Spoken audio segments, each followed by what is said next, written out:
សូមនមស្ការក្រាបថ្វាយបង្គំចំពោះទិសដៅប្រជុំ3នៃបរតនត្រ័យទាំង3ដោយសេចក្តីគោរពសពសពការ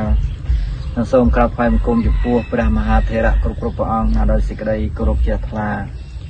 និងសូមចម្រើនពរញោមញាតិប្រុសស្រីក្នុងនិងក្រៅប្រទេសដោយសេចក្តីរាប់អានទាំងអស់គ្នា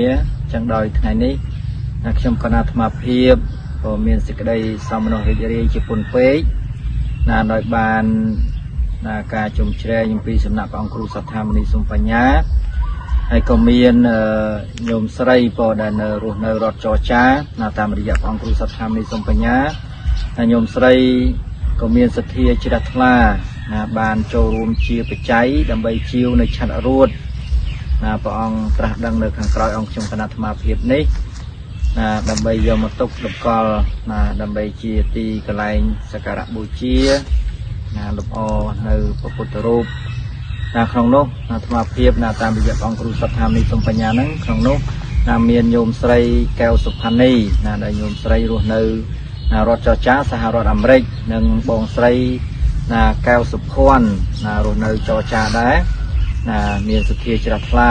បានជាវឆាត់រួតចំនួន$360អញ្ចឹងអង្គខ្ញុំគណៈអាត្មាភាពអត់មានអ្វីជាបដិការៈសម្រាប់ញោមម្ចាស់សទ្ធាទេប៉ុណ្ណាអញ្ចឹងមានតែបុណ្យកុសលដែលញាតិញោមបានមកពេញបានធ្វើឲ្យនៅក្នុងវេលាឱកាសនេះក៏សូមជូនពរជូនជ័យសិរីសុស្ដីសុភមង្គលកើតមាននៅក្រុមគ្រួសាររបស់ញោមបងស្រីរកទទួលទានមានបានសំប្រកបជួបប្រទះទៅនឹងសេចក្តីសុខសេចក្តីចម្រើនកំបីគ្រៀងខ្លាចជាប្រការដតីឡើយនិងមួយផ្នែកទៀតអង្គខ្ញុំគណៈអាត្មាភាពសូមអំពាវនាវបន្ថែមពរទៅដល់ប្រកាសម្ចាស់ញោមញាតិប្រុសស្រីទាំងអស់ដែលមានសទ្ធាចង់ចូលជាឆាត់រួតសម្រាប់យកមកតម្កល់ទុកនៅក្នុងទីអារាមនេះគឺយើងនៅខ្វះពីសម្រាប់ទៀតក្នុងនោះគឺកន្លែងសម្ដេចព្រះសង្ឃរាជជួនណាតនិងព្រះបាទជ័យវរ្ម័នទី7នៅមុខកុដអញ្ចឹងសូមចម្រើនពរដល់ញាតិញោមក្នុងក្រៅប្រទេសមានសទ្ធាជ្រះថ្លាអាចចូលរួមតាមកម្លាំងសទ្ធាបានអញ្ចឹងសូមអរព្រះគុណនិងអរគុណសូមនមស្ការក្រាបថ្វាយបង្គំចំពោះទិសដៅប្រជុំ3នៃបរតនត្រ័យទាំង3ដោយសេចក្តីគោរពសពសពការនិងសូមក្រាបថ្វាយបង្គំចំពោះព្រះមហាថេរៈគ្រប់ព្រះអង្គដោយសេចក្តីគោរពជ្រះថ្លានិងសូមចម្រើនពរញោមញាតិប្រុសស្រីក្នុងនិងក្រៅប្រទេសដោយសេចក្តីរាប់អានទាំងអស់គ្នាចឹងដោយថ្ងៃនេះខ្ញុំគណៈអាត្មាភាពក៏មានសេចក្តីសមនស្សរីករាយជាពុនពេកដោយបាន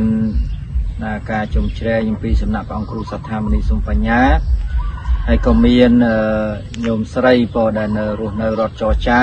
តាមរយៈព្រះអង្គគ្រូសទ្ធាមនីសុំបញ្ញាហើយញោមស្រីក៏មានសទ្ធាជ្រះថ្លាបានចូលរួមជាបច្ច័យដើម្បីជាវនៅឆាត់រួតព្រះអង្គត្រាស់ដឹងនៅខាងក្រោយអង្គខ្ញុំគណៈអាត្មាភាពនេះដើម្បីយកមកទុកលំកល់ដើម្បីជាទីកន្លែងសក្ការៈបូជាលំអនៅព្រះពុទ្ធរូបក្នុងនោះអាត្មាភាពតាមរយៈអង្គគ្រូសទ្ធាមនីសុំបញ្ញាហ្នឹងក្នុងនោះមានញោមស្រីកែវសុផានីដែលញោមស្រីរស់នៅរដ្ឋចរចាសហរដ្ឋអាមេរិកនិងបងស្រីកែវសុភ័ណ្ឌរស់នៅចរចាដែរមានសទ្ធាជ្រះថ្លាបានជាវឆាត់រួតចំនួន$360អញ្ចឹងអង្គខ្ញុំគណៈអាត្មាភាពអត់មានអ្វីជាបដិការៈសម្រាប់ញោមម្ចាស់សទ្ធាទេប៉ុណ្ណាអញ្ចឹងមានតែបុណ្យកុសលដែលញាតិញោមបានមកពេញបានធ្វើឲ្យនៅក្នុងវេលាឱកាសនេះក៏សូមជូនពរជូនជ័យសិរីសុស្ដីសុភមង្គលកើតមាននៅក្រុមគ្រួសាររបស់ញោមបងស្រីរកទទួលទានមានបានសំប្រកបជួបប្រទះទៅនឹងសេចក្តីសុខសេចក្តីចម្រើនកំបីគ្រៀងខ្លាចជាប្រការដតីឡើយនិងមួយផ្នែកទៀតអង្គខ្ញុំគណៈអាត្មាភាពសូមអំពាវនាវបន្ថែមពរទៅដល់ប្រកាសម្ចាស់ញោមញាតិប្រុសស្រីទាំងអស់ដែលមានសទ្ធាចង់ចូលជាឆាត់រួតសម្រាប់យកមកតម្កល់ទុកនៅក្នុងទីអារាមនេះគឺយើងនៅខ្វះពីសម្រាប់ទៀតក្នុងនោះគឺកន្លែងសម្ដេចព្រះសង្ឃរាជជួនណាតនិងព្រះបាទជ័យវរ្ម័នទី7នៅមុខកុដអញ្ចឹងសូមចម្រើនពរដល់ញាតិញោមក្នុងក្រៅប្រទេសមានសទ្ធាជ្រះថ្លាអាចចូលរួមតាមកម្លាំងសទ្ធាបានអញ្ចឹងសូមអរព្រះគុណនិងអរគុណ